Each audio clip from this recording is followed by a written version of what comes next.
Welcome back to the Treatment-Free Beekeeping Podcast. Today on the show, I have an extra special guest for you, somebody that I have been trying to get for a long time. Somebody who was formative to my beekeeping experience, somebody whose work I have followed since the beginning. And if you've been in treatment-free beekeeping for a while, you maybe have too and not really know about it. This is the guy who came up with the term Bond beekeeping or Bond test, live and let die. This is John Kefuss. Great episode. John is a very experienced beekeeper. He's been keeping bees treatment-free for 29 years. And add to that, he was keeping bees long before that, since I think, what did he tell me, 1974? He started in college. He got a PhD in entomology and has been all over the world keeping bees. Great conversation. You'll hear some conversation about how he helped the European bee labs develop the treatments that were used for so long, or still are used, kind of, and how he came to move away from treatments and to treatment-free before anybody else was. Back in 1998, in fact. And so I really was excited about this episode. It was a really good episode. And surprise ending. Hang on till the end. As I was talking to Dr. Kefuss here, looking out the window from my living room, I started to see a bunch of bees congregating in my backyard. And I'm looking out the window, and there's a few bees, and there's a few more bees, and within seconds there's thousands of bees. And they actually settled into one of the swarm traps that I have sitting on my back porch. And I got video, and so you'll be able to see that. Go check out my YouTube channel at Treatment-Free Beekeeping. You can either search for that, or it's at youtube.com/treatment-free beekeeping. You can check that out. I post all sorts of things there. Podcasts like this one, videos, my talks, other people's talks, how-to videos, great stuff. Check that out and subscribe so you can get all those videos when they come out. Also, check out the Facebook page, Treatment-Free Beekeepers, great Facebook page. Forum, starting to get some more action in the forum.tfbees.net. My website is parkerbees.com. It used to be Parker Farms. It's not anymore. parkerbees.com. And there's a few other things I have out there too. If you don't know where the back catalog for this podcast is, it is at tfb.podbean.com, or you can also find a little widget there on the front page of my website. This episode is brought to you, as always, by the patrons at patreon.com. If you support this podcast, if you find that this podcast has given you information, useful information to help you in your beekeeping experience or help teach other people about beekeeping, go ahead over to patreon.com/TFB and sign up to become a supporter. You will be supporting not only this podcast, but all those things that I mentioned earlier. I just this last week got the bill for this year's podcast hosting. So this all isn't free. I've got a monthly website hosting fee and a yearly podcast hosting fee and a couple other fees as well. So we can take care of that and support the rest of all of this. And if you support treatment-free beekeeping, educating new beekeepers, or re-educating old beekeepers, consider becoming a patron.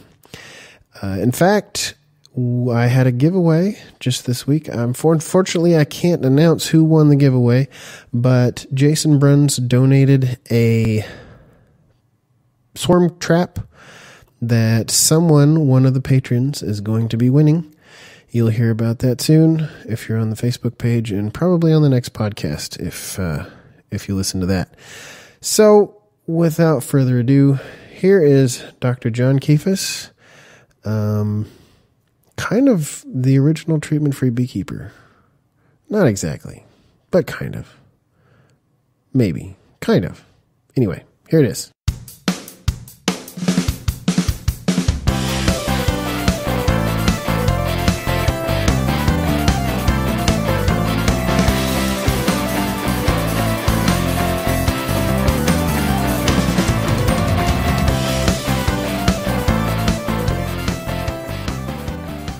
Dr. Kefuss, welcome to the podcast. I have been following your work a bit since I started beekeeping back in 2003.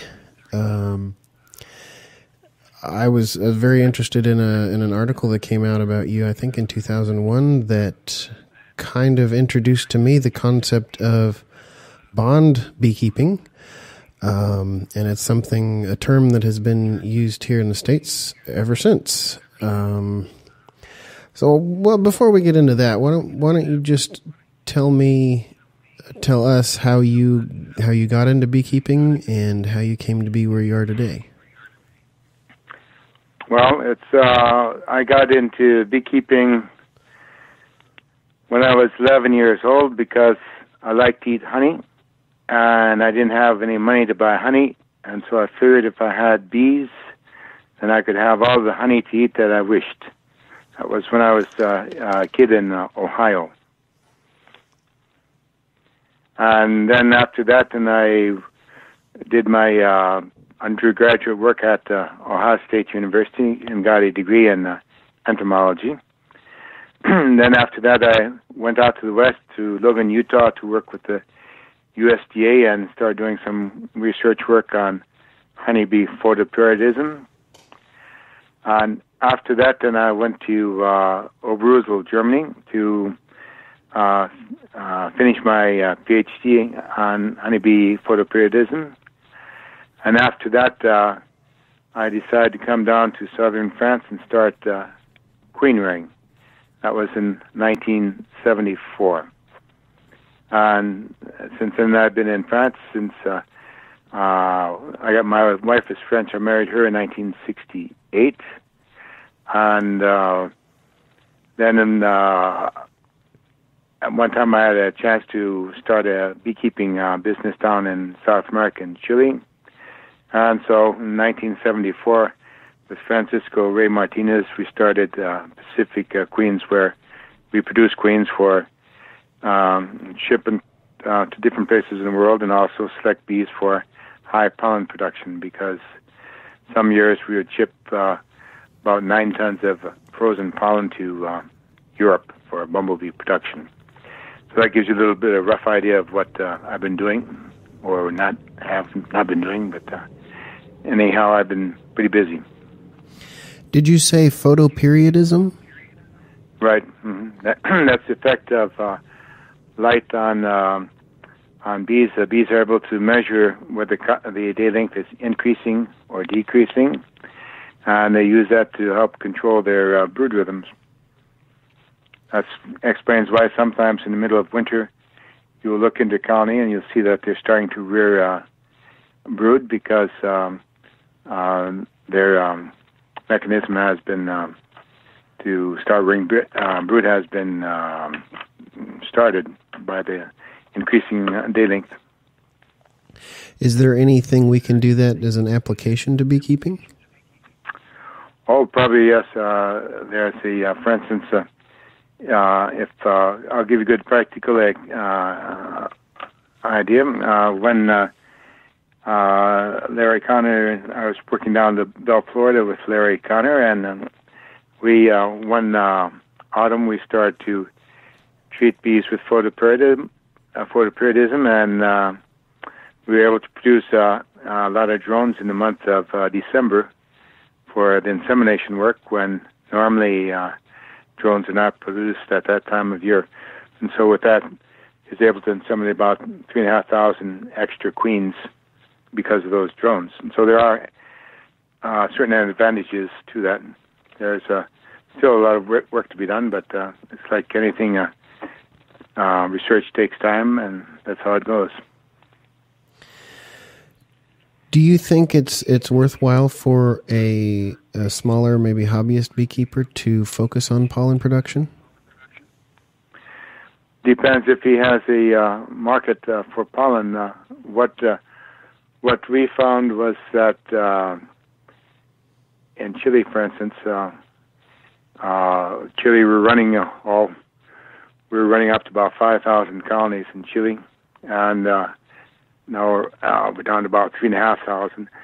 But there we found that when colonies are good pollen producers they are usually good honey producers, but not all honey producers are good pollen producers.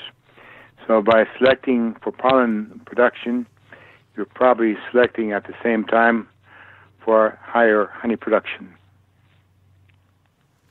In other words, you're going to kill two birds with one stone. How might someone select for pollen production? What are they looking for? Just a production of pollen in the colony.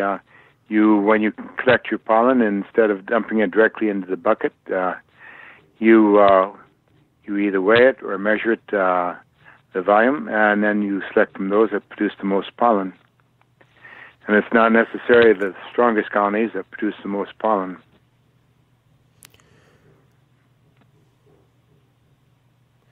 What sort of trap do you use, or a device to collect the pollen? Oh, this is a classical device where you have a vertical pollen grid on the bees go through it. The pollen drops off, falls to the bottom into a drawer, and then you pull it out to the side. So one that we developed for Chile, but it's about it's more or less a classic design, not as fancy as some of the ones perhaps that exist on the market, but it does the job. Is that the kind that sits on the front of the hive? No, it sits underneath the colonies. And the bees go into the entrance, and then they go through a plastic sheet that has holes in it, bored in it, and the pollen's knocked off the legs, and it falls down below into the trap, into the drawer below. Are you familiar with D. Lesby's pollen trap? Whose bee pollen trap? D. Lesby? I've heard of D. Lesby, but I am not familiar with her pollen trap. It's something similar to what you're saying, only instead of a plastic grid, it was galvanized hardware cloth of a certain size. Yeah, you can do that also, and you can even have them pass through several hardware cloths so that they have to hula dance their way through, and then it knocks the pollen off. A number of different ways to get the pollen off the legs of the bees. Main thing, it doesn't hurt the bees, and that they can get through quickly. Let's talk a little bit about the beekeeping environment in France where you are there. When were varroa mites introduced, and what treatments were available, and how did that whole thing kind of move along as the years went by? Okay, I believe they came in about 1983 or 1984. They came in from Germany, made a big circle around France, and then finally went through the center area. And at that time, there weren't any real treatments out against varroa mites, and so at that time we worked with Wolfgang Ritter from the Veterinary Institute in Germany. Later he was the Alpamundia Commissioner for Sanitation, and Dakota Elite here in Toulouse, and we tested a number of products against the varroa mites on my colonies. For instance, we tested fluvalinate, we tested amitrids, we tested Tactic, Kumafos, from a period of years from 1984 to about 1990, to the early 90s. And so most of the products that you're probably using in the States now probably were tested on also on some of our colonies in the 1980s. And so I have exposure to the varroa mites, not only from the resistant breeding side, but also from the chemical side. And in the 1990s, I tried to locate breeding material, resistant material in different parts of the world, and we worked with the Uruguay bees and with other bees, and we didn't find anything. And we did a test with Wolfgang Ritter with bees from Tunisia, the Apis intimissa, and it turned out that those bees showed a certain resistance to the varroa mites, but also some of the carnelian that we use as controls also showed a resistance to varroa mites. So that indicated that resistance does occur in honeybees, and not only in one specific line of bees, maybe a little bit more in one line than the other, but for instance, in the carnelian bees, you also have resistance. And over the years, we calculated about 1 out of every 10 colonies shows some type of resistance to the varroa mite. However, if you treat all the time, you can't see that because you're treating and you're killing the mites, and so you need to let the let's say natural selection do its job and multiply from those that are good producers and have low mite populations. It's no sense to have a mite-resistant bee if it's not a good producer, whether it's for honey or pollen. And so, and over the years, we developed 3 different bond tests. In the late 90s, I was trying to find a way to select, and so I decided the best thing to do is just stop treating. And then another thing is that when we were using Amitrats, so at that time this was delivered in an aerosol manner, and every time I'd use that product, I was getting bad headaches. And I thought it was only psychological until I went to a bee meeting, and one beekeeper said, "Yeah, I just finished treating my hives with Amitrats and I had a bad headache." And when the second one also said, "Yeah, I also had a bad headache," then I thought that maybe it wasn't psychological, but maybe it was actually more of a physical, or not physical, but chemical damage going on. And so I made a very simple calculation. I calculate how much it cost to buy a new human brain for me, and that versus letting the bees go through a process of natural selection. And since I couldn't find anyone that was selling brains at the time, I decided to go through the natural selection, because one of the things that's coming apparent here in Europe now is that some people are starting to have problems with Alzheimer due to the fact that they've been using too many chemicals in their farming procedures. And so I figured it was either I wasn't going to use the chemicals anymore, although we helped develop these chemicals that most people are still presently using. And so like I say, I've been on both sides of the fence, and so I know what it looks like on both sides of the fence, and I much prefer to be on the selection side of the fence than on the chemical side of the fence.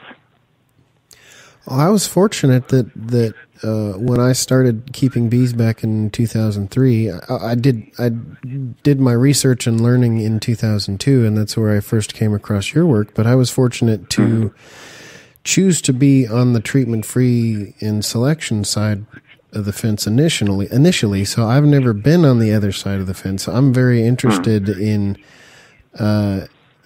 hearing these firsthand accounts. I mean, for instance, how does one go about discovering and developing a treatment for something like varroa mites? So what they do is you have a series of chemical products that maybe are used for other things, and you give a dosage. You use those and you see if they knock down the mites.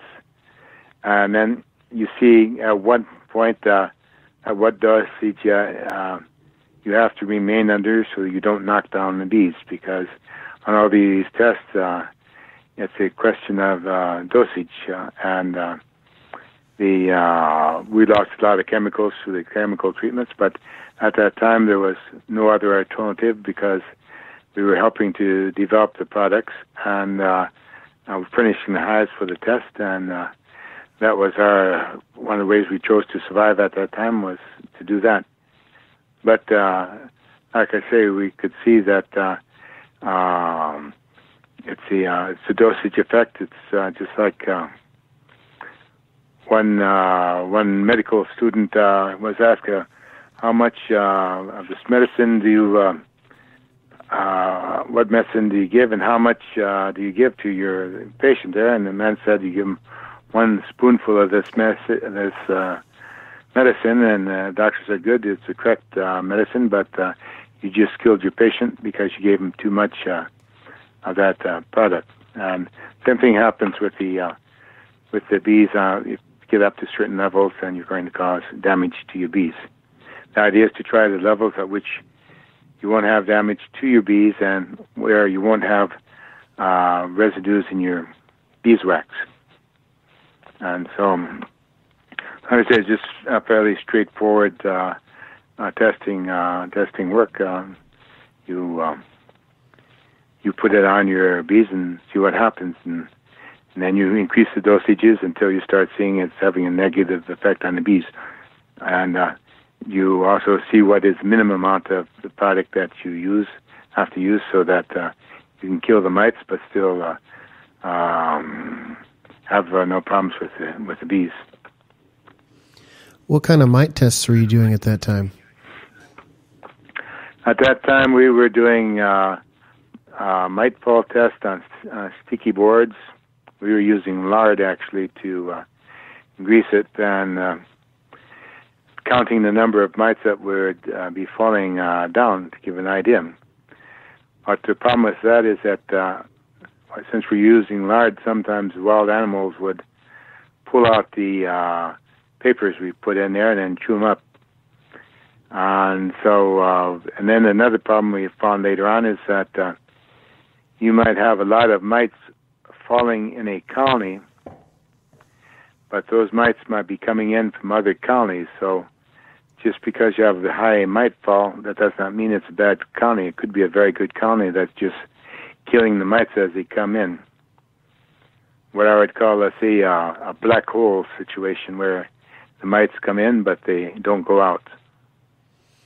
And in that case, you would want to keep that colony as part of your breeding. And for that reason, we don't use the mite fall treatments testing anymore, because it can eliminate colonies that are very good mite killers, because you're only counting what's falling on your sheet. And if you're in a bee yard with 30 or 40 other colonies, you're probably getting mite drift in from the other colonies.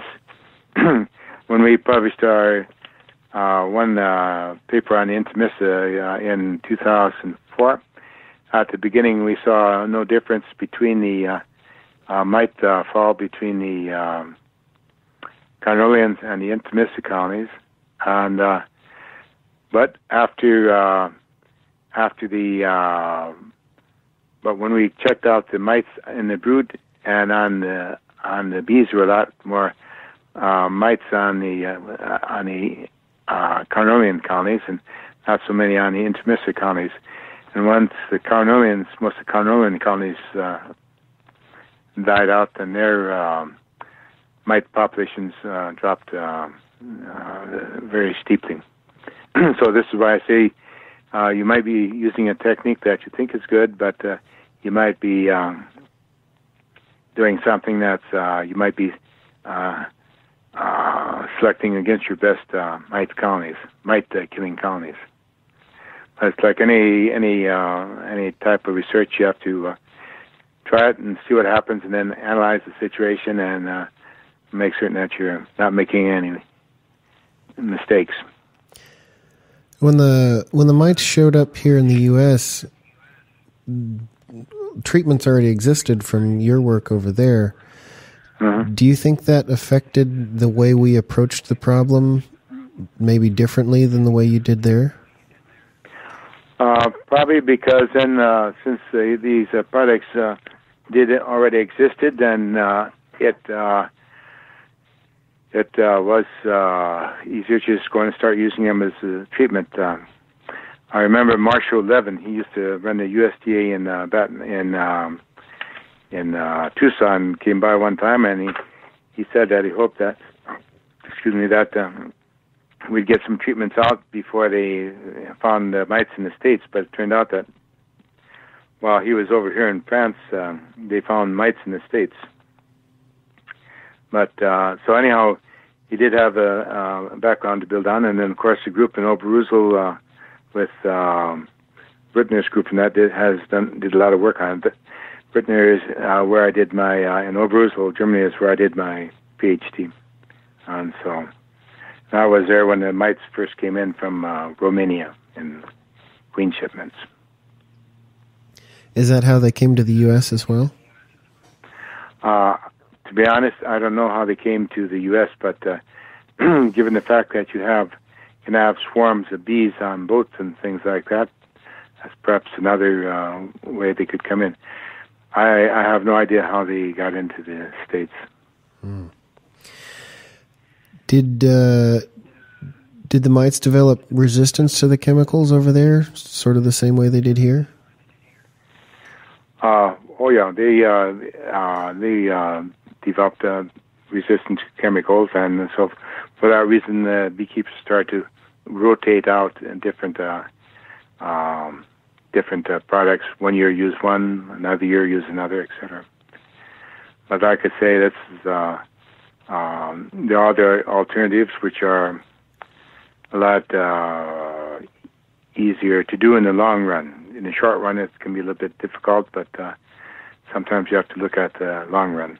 And like I say, I haven't done any mite treatments since 1998, and so I had a fellow in here from the States last week, and I pay 1 cent for every mite they find in our colonies, and he didn't find any mites. He said I should increase the price that I pay for the mites. I pay 1 cent, but since he didn't find any mites, and that didn't make any money on it. That doesn't mean that we don't have mites, because when I see a mite, I'll write it on my record list. Or if I see a deformed wing virus, I'll write that also. But it's very low, and sometimes to do the genetic work, I'll have to go out and buy swarms of bees with mites to test queens. And so this is the problem is when you do that, not only do you get the mites, but you get other diseases such as chalk brood and European foul brood and other stuff that you really don't need. But sometimes you have to take that into account when you buy your infested swarms. Everybody has their mite problems. As a breeder, we need to have plenty of mites so that we have good mite pressure on the colonies. As a honey producer, you don't wish to have mite pressure. You wish to have few as mites as possible. So everyone has a different approach, but we all have problems with mites. Some have too many, some don't have enough. Yeah, well, that's it. Yep. Everyone plays their own violin, and so. But this is if you're doing breeding work. I remember Steve Tabor told me once. He said that when you're working with American foul brood, often it's very difficult to get colonies infected with foul brood. Yep. Sometimes you have to have high concentrations, and so this is any type of research you're going to run into problems like that.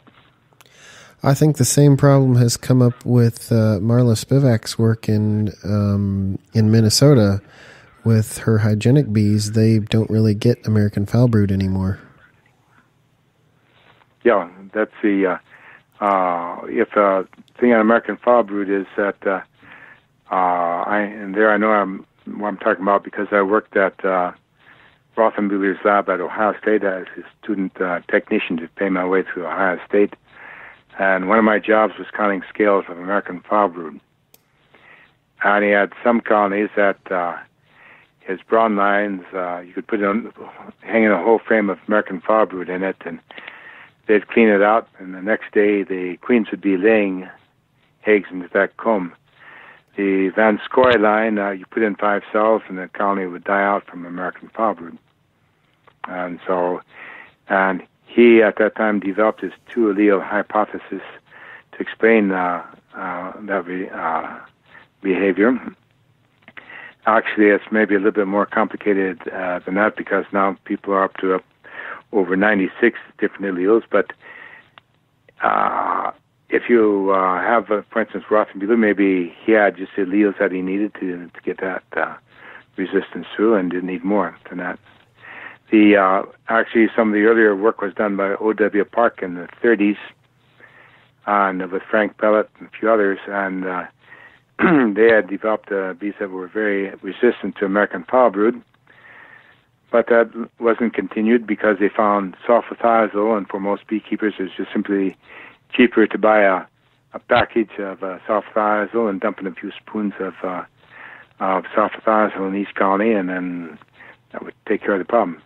That worked okay until sulfathiazole was outlawed, and then it came on to terramycin, and then, of course, I guess there's been some resistance developed to terramycin, and so that's why one of the reasons why I also try to stay away from chemicals is because they're just short-term solutions until you get the more important work. That means rebreeding done. Yeah, I haven't, in 14 years, I haven't had a single case of American foulbrood, so I get criticism sometimes when I tell people that American foulbrood isn't necessarily the death sentence that sometimes it's made out to be. It's bad genetics that's a death sentence. Yeah, exactly. It's if you have the good genetics in your colony, then that's what's most important. And like I say, you don't wish to keep genetics around that have a negative influence on your colonies. So you've been keeping your bees totally treatment free for nearly 30 years now. Since 1998, so whatever that comes out to. Yes, about 29 years. Have you had much effect on the beekeeping practice in your area? How do you mean affect? Well, here in the U.S., treatment-free beekeepers are still very much the minority, and even criticized a lot. I wonder if you've had more inroads into your culture there.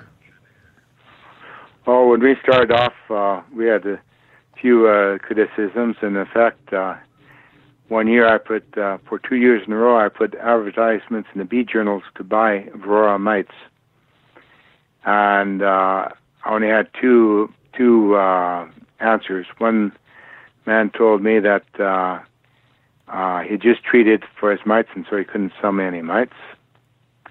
And the second one told me that I could come to his place and harvest all the mites I wished. What I was wishing to do was simply buy units of 100 or so mites and then dump them into the colonies to infect them. At the end of the queen rearing season, then I usually have a couple hundred mating nukes around and just have the last queens in there and then put in mites and see what would happen, see what comes out the winter. And so we didn't get many calls, but the veterinary service told me about 10 years later that time they received a lot of calls of people asking me asking them what we were doing with the mites there, and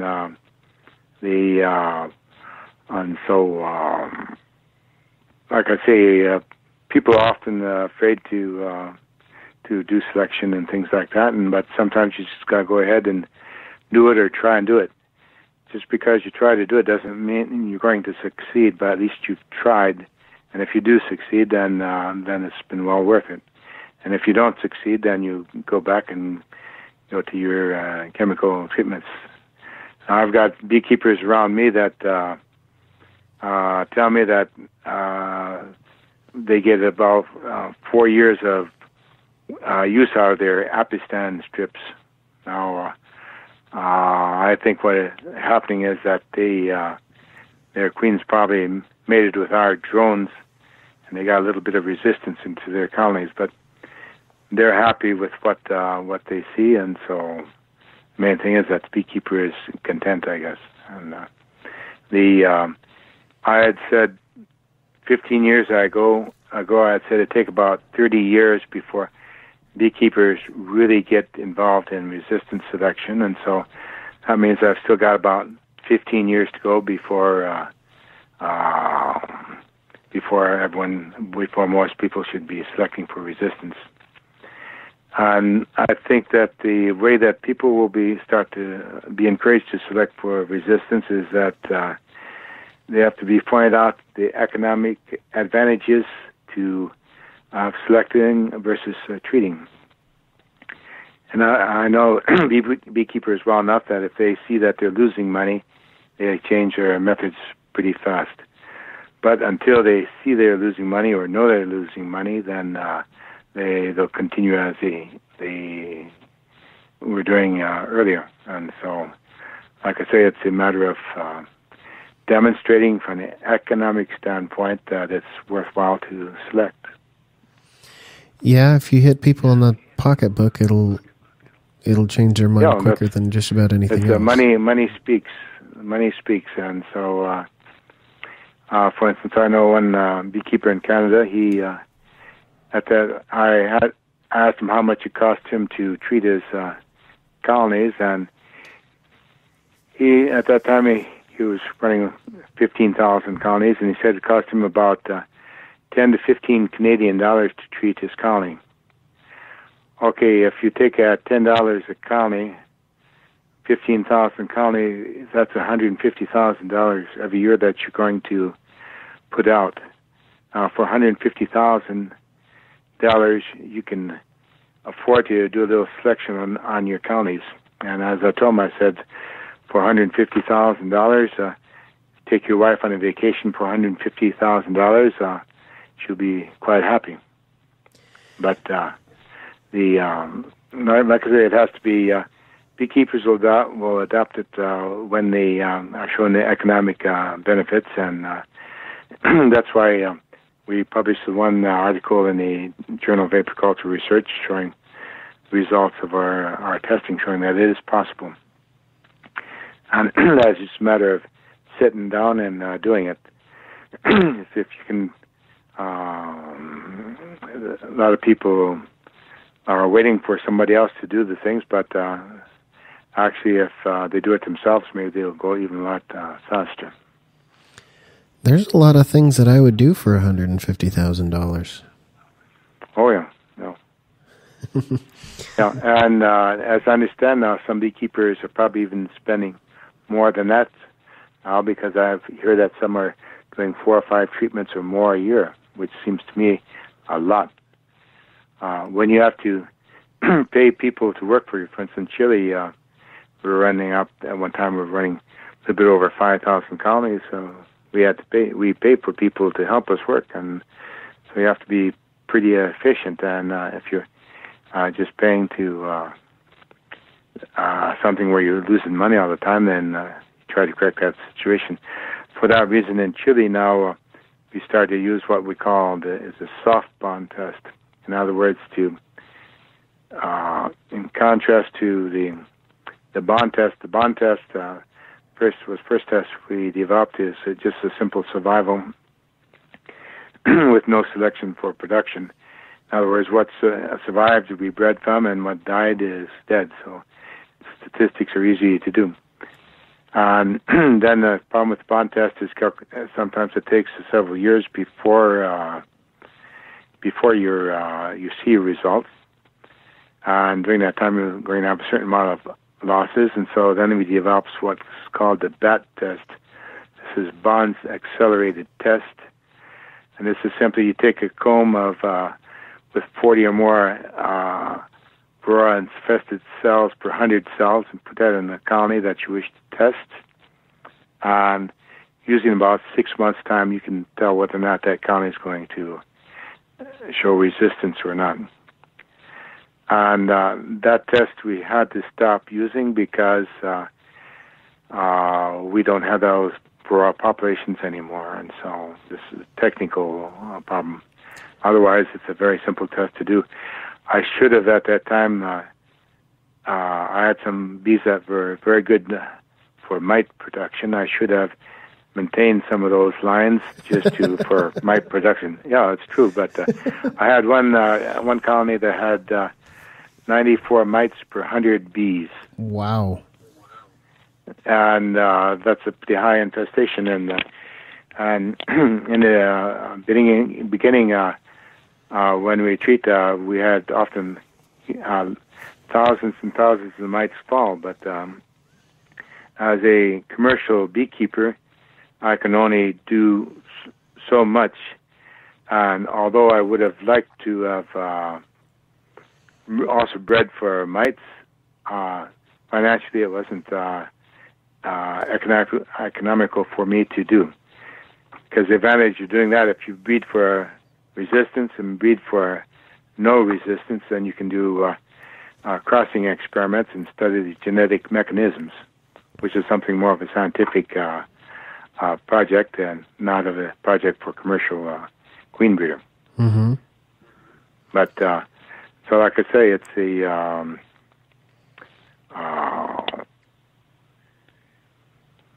we just like I say, we've developed those tests, and then since we realized that people would not do the bond test because they're afraid of losing all their colonies, and that's justifiable unless they're a queen breeder, and then then we developed the soft bond test. And we publish these things in Napa Money and all that, so that people have access to them. But essentially, on the soft bond test, is that you select first for production. For instance, in our case in Chile, it was pollen production. We selected 420 colonies for pollen production, and then we took the best 100 pollen producers and selected for hygienic behavior, and took the best 40 hygienic colonies and selected for those that had the least amount of varroa, and then the 20 of those colonies with the least amount of varroa then are used as breeder queens, and they're not treated. And everything else you can treat if you wish, but that way you have even less losses than if you treat everything, because when you treat everything, you're going to have some losses simply due to the chemical impact on the bees and the queens. For instance, if you have a problem with swarming, if you use Kefuss, that has a tendency to kill, if I understand correctly, queen cells. So if you got during a swarming period, then treat with Kefuss and kill off your swarm cells. But that's also two birds with one stone concept.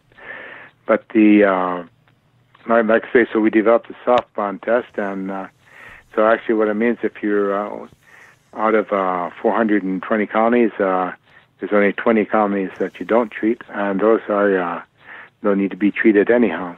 And with those, you requeen all your colonies in the different bee yards, make certain that you get a big mix of queens in all the different yards, and those queens then will furnish you drones the next year that should carry your traits of varroa resistance. So once you get that going, and then it's a fairly simple situation to keep it going. One of the things. Go ahead. Yeah. And any beekeeper can do resistance selection. The main thing is that he can be able to count to 10. If he can count to 10, then he can do resistance selection. Because, for instance, if you count the number of mites, if you see 10, then good, then that's no good, and you stop there. But so it's not anything that requires a lot of technical skills or mathematics or things like that. Just select from those that have the least amount of mites. Most of what I do with beekeeping is teaching new beekeepers, especially, how to keep bees treatment free. And one of the concerns that I often run into is concerns about controlling the mating area. Now, what I tell them is what we're trying to develop is bees that outcompete the poorer bees around them and the treated bees, but also to fix a single trait, you do need line breeding and artificial inseminations and things like that. But what we're doing with treatment-free bees is not a single trait. In fact, it's maybe dozens and dozens of traits, some of which we haven't even discovered yet. So no, of course. I tell people that not to worry too much about controlling their area, but they can maintain hives that with some extra drone comb to produce some drones. It doesn't sound like you're even worried at all about effects of other bees around you. No, actually, we have a drone comb in every deep super in our colonies, so we're producing drones all the time.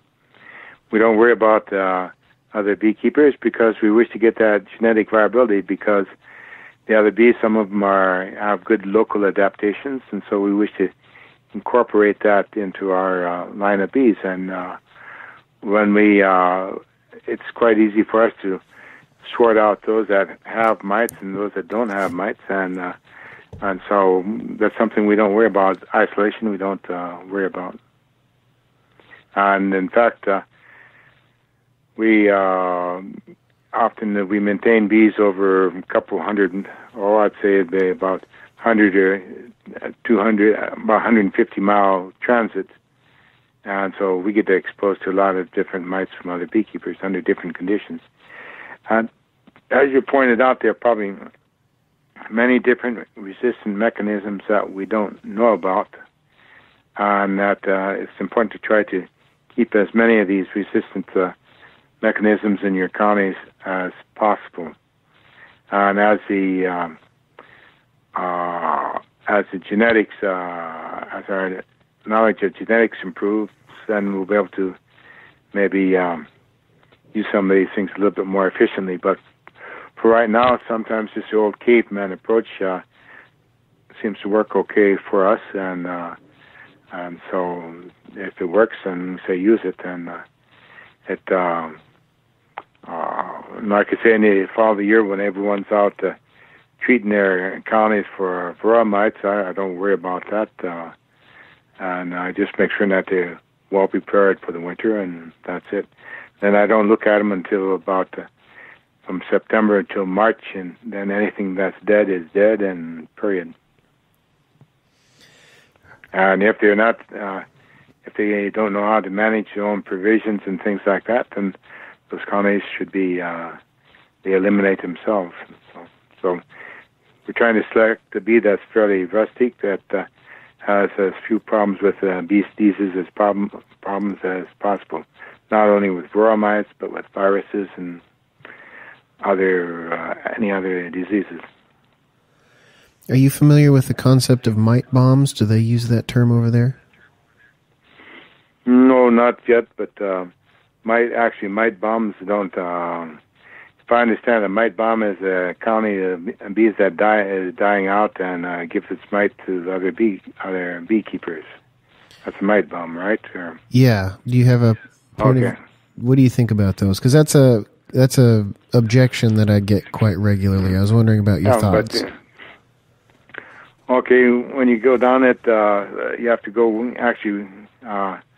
If you're not doing any selection work, you're going to be propagating mites.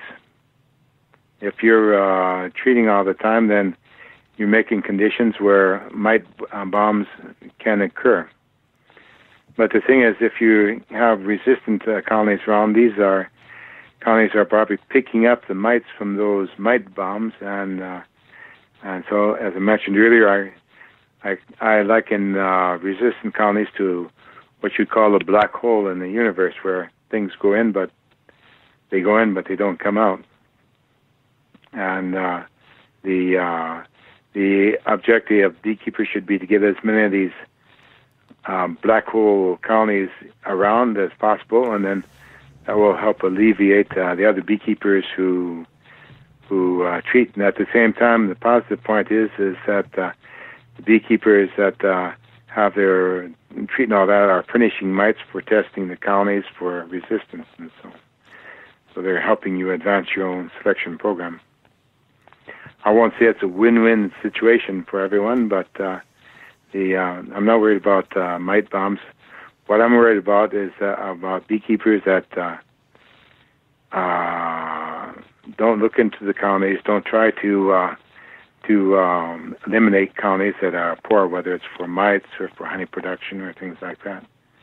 The main thing is that they try to do a little bit of selection. They don't have to do much, but at least looking at colonies. If they see a colony has a lot of mites, and you just don't breed from that colony, you get queens from a colony that has less mites, and you're going to eliminate your problems with the so-called mite bombs. Mite bombs sound nice and all that, but I think raw black holes sound even better. So everyone has your own way there, and like I say, if you're treating all the time, you're just maintaining the mite bomb situation. Simple as that. If you treat, then good. You're just helping the mite bombs continue on.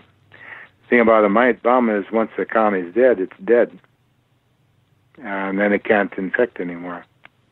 Mm-hmm. But if you're treating, you're allowing the genetics of bees to, you're allowing the raw mites to continue to propagate in the colonies, and you're not allowing natural selection to occur.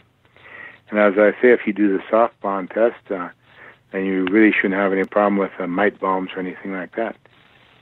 At the beginning, we did the bond test because that was the only tool we had available. And then over time, we changed the techniques. And so it's a matter of trying to do what's up to the point at any particular moment. And like I say, if you use a soft bond test, then you're not going to have you shouldn't have any problem with the mite bombs, because if you have a colony with mite bombs, you're going to treat that colony and then get rid of its genetics.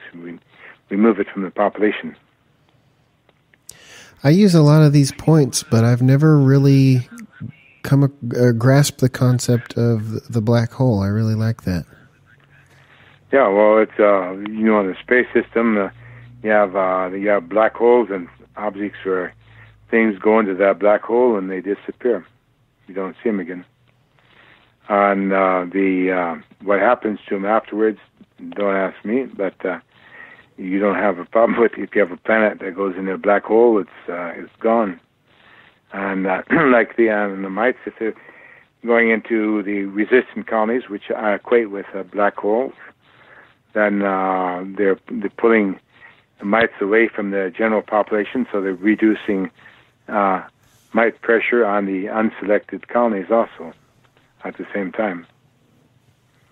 And so, like I say, it's another way of looking at things. And but the main thing to do is to make an effort to, from time to time, count your mites. What we like to do is we count out 100 cells of capped brood and see how many adult mites, daughter mites, and immature mites we have in that brood. And at the same time, we take a bee sample of about 250 bees, 300 bees, and count the mites on that. That gives us an idea of and since we know the frames of brood and frames of bees we have in the colony, that gives us a fairly accurate idea of what the raw mite situation is in that colony. And it's a very simple techniques to do. And the advantage on the soft bond test is that you're doing the mite counts on a restricted number of colonies, because a good mite count will take you about 45 minutes to do in the brood and about 12 minutes on the bees.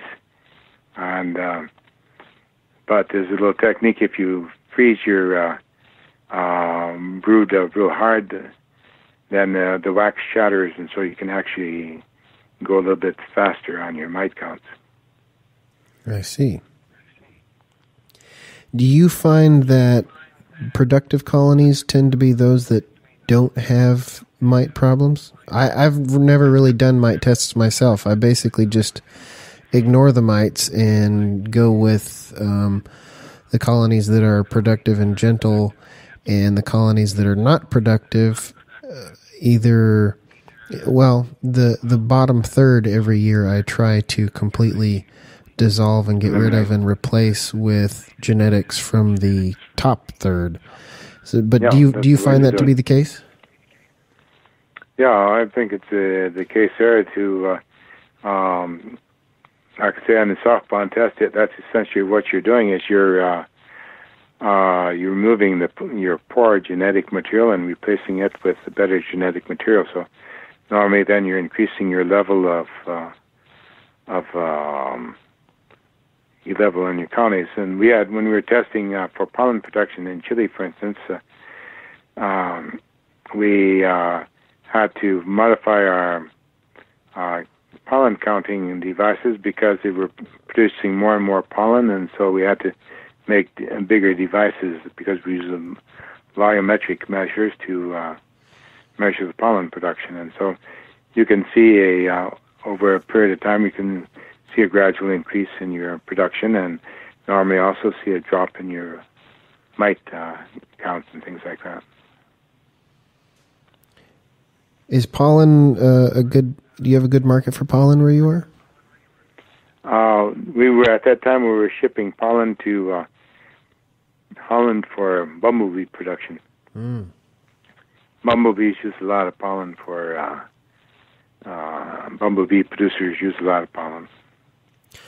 I don't know that we have any bumblebee producers here, or at least I don't know of any. I think you probably do. You probably have maybe perhaps Copert or Biobest. I would think that in the States you'd have bumblebee producers. The only problem is on the bumblebee producers is it's fairly secretive business, and they don't talk too much about the techniques. I used to at one time also playing around rearing bumblebees also, and so I liked rearing bumblebees, but I don't like working under red light conditions all the time. I like to be outside and with the sunshine, and and then the other thing is, like I say, with the bumblebee groups, they're not too communicative. They're not like the honeybee groups where there's more of an exchange of information and so on. I'm sitting here in my living room looking out the window, and I'm noticing my yard is rapidly filling with bees. I think that a swarm is moving into one of my swarm traps right now. Mm-hmm. So that's fun. Wow. I mean, the bees are just increasing in number exponentially right now. Like they're just, this cloud is developing in the backyard. Yeah, it's always nice to see a swarm come in. Oh, that's awesome.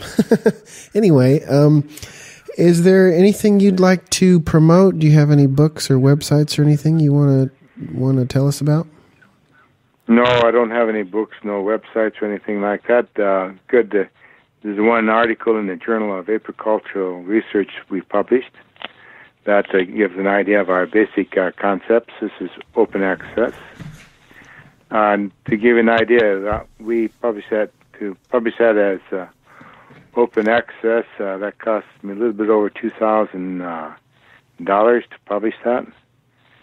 When I was a kid, I used to buy ice cream cones for 10 cents a cone. So that makes a lot of ice cream.